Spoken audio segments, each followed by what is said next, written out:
Hello, everybody. This is Susie with Healthy Expressions and Hope.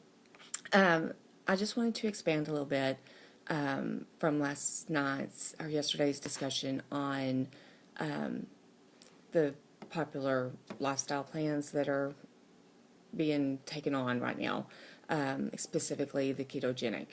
I know it's a little bit difficult for people to understand like what exactly it is, and I just wanted to try to make it a little bit simpler, explain a few more things, and I think there's one aspect of it that concerns some people, especially if they happen to have diabetics in the family or are a diabetic themselves. Okay, so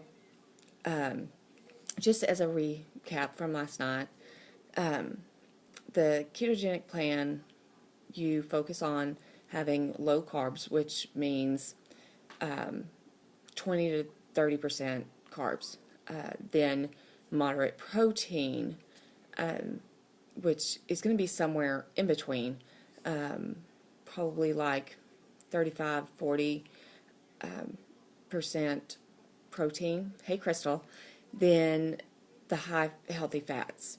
That's going to be the biggest majority. So with the three of those combined, it's going to be 100%, obviously. So if you have 20% of carbs, which does not include fruits unless it's like strawberries, blueberries, raspberries, blackberries, then you have, so you have 40, well, let's say 35% of protein. So that is 55%. So you're going to have 45% of high fats. So that might take you a little bit longer to achieve your goals if you're doing the ketogenic lifestyle. Some people actually get their fat percentages up to like 60-70% and do like 15 and 20%, or 15 and 20 to 30% protein.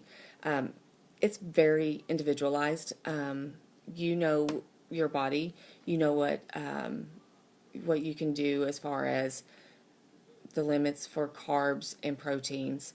You have to have a moderate amount of protein so you don't lose muscle mass and strength. So you really need that because your body's held together by muscle, obviously.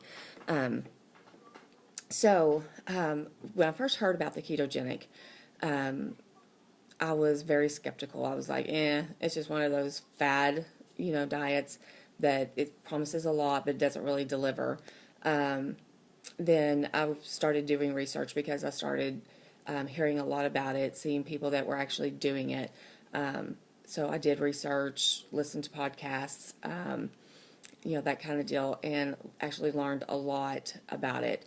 And it really is actually a good lifestyle plan, especially if you're at high risk for diabetes. If you are insulin resistant, it will help lower those because the whole basis of it is getting your body used to burning the fats, not the glucose, because we eat so much carbs in our diets these days that the carbs is basically giving us like glucose overload. That's what brings us to having diabetes, overweight, and several other different chronic illnesses. So whenever I was researching it, I wanted to make sure that I had my facts straight and that I understood it so that I knew exactly what was going on with it. A lot of people use it to get through, bust through plateaus in their weight loss. So when you're researching it, you have to understand the macronutrients and you have to understand like their role in your body. So fats help produce your hormones that you need in your body. Proteins, obviously, they're used to build your muscle. They are the building blocks of your cells in your body. They do so many different things, and even fats. It helps to provide energy that your brain needs to be able to function properly, to run your body, and even your heart needs it to function properly. So whenever whenever I looked into this, I started understanding the pieces, this piece, the carb piece, the protein piece, and the fat piece.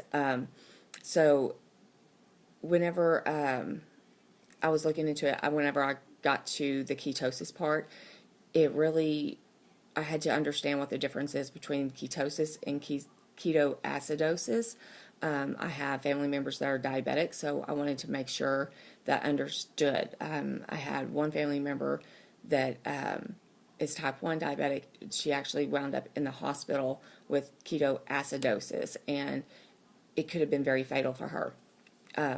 So whenever I was looking into it, I found out that ketoacidosis is where you have high levels of ketones and high levels of sugar in your body at the same time.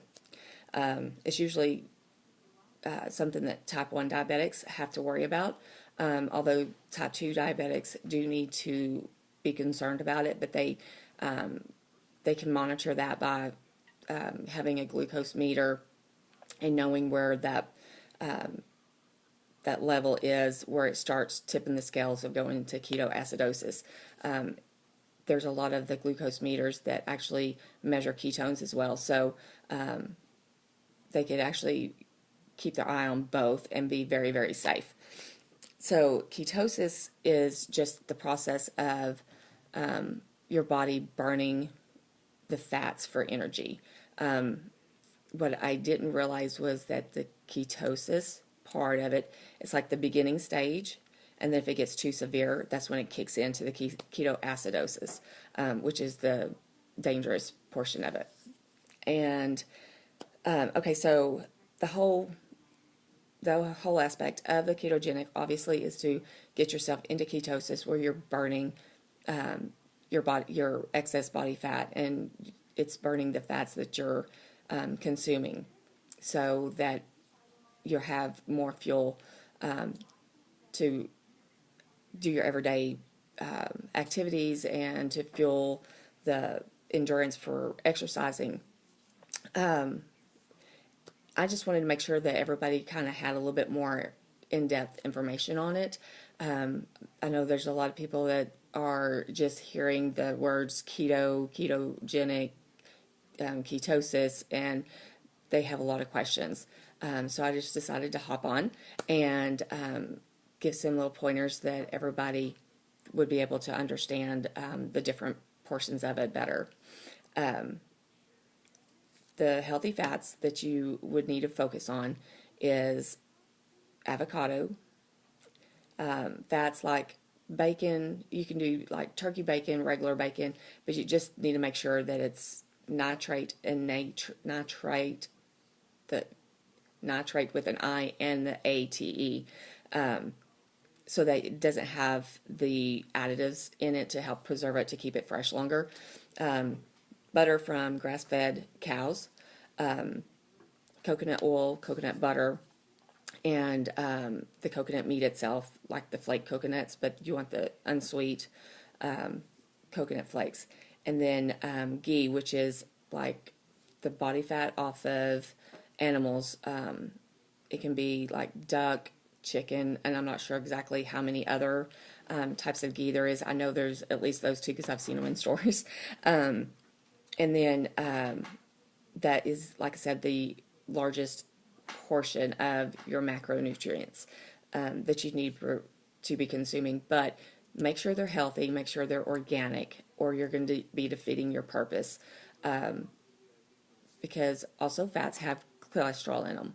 And it just kind of makes common sense that if you're eating a higher level of fats, not necessarily healthy fats, but if you're just eating fats because it's fats, it could possibly raise cholesterol levels and triglyceride levels. So that's why it's recommended that the fats that you're eating is organic, healthy fats.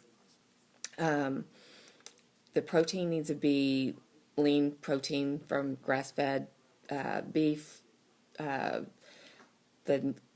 antibiotic-free, the steroid-free,